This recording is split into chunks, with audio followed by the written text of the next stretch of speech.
মাননীয় সংসদ নেতা, আপনি সংসদ কক্ষে প্রবেশ করার কিছুক্ষণ আগে এই সংসদের সকল সদস্য, সরকারি দল এবং বিরোধী দল থেকে বক্তব্যের মাধ্যমে একটি প্রস্তাব পাশ করেছে। আপনাকে ধন্যবাদ জানিয়ে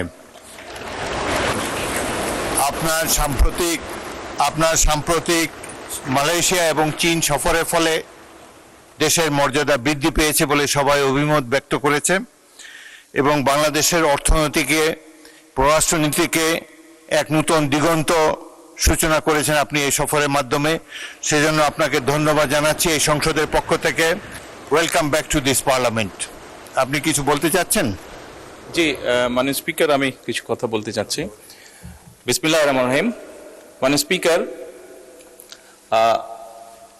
যে বিষয়ের উপরে আমাকে ধন্যবাদ জানানো হয়েছে এই সংসদের পক্ষ থেকে, তার জন্য আমি আন্তরিকভাবে কৃতজ্ঞ এবং আন্তরিকভাবে সকল সদস্যকে ধন্যবাদ জানাচ্ছি।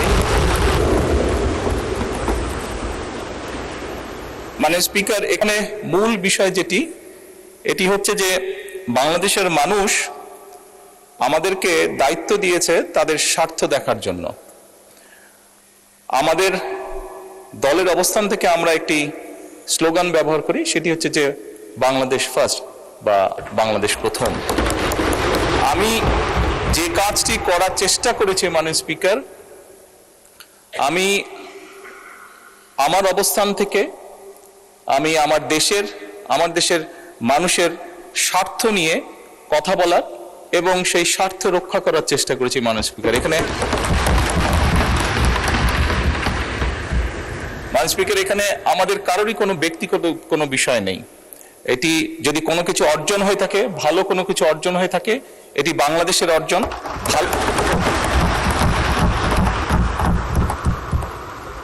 এই সফরের মাধ্যমে যদি দেশের মানুষের কোনো অর্জন হয়ে থাকে, সেটি দেশের মানুষের অর্জন মাননীয় স্পিকার। তবে মাননীয় স্পিকার, যেহেতু সংসদের সকল সদস্য, বিশেষ করে বিরোধী দলীয় নেতা, উনিও উৎসাহ প্রদান করেছেন দেশের জন্য, দেশের মানুষের পক্ষে কাজ করার জন্য, সেজন্য আবারও আমি আমার ব্যক্তিগত পক্ষ থেকে সকল সদস্য, বিরোধী দলীয় নেতা সহ সকল সদস্যকে আন্তরিকভাবে ধন্যবাদ জানাচ্ছি। ধন্যবাদ।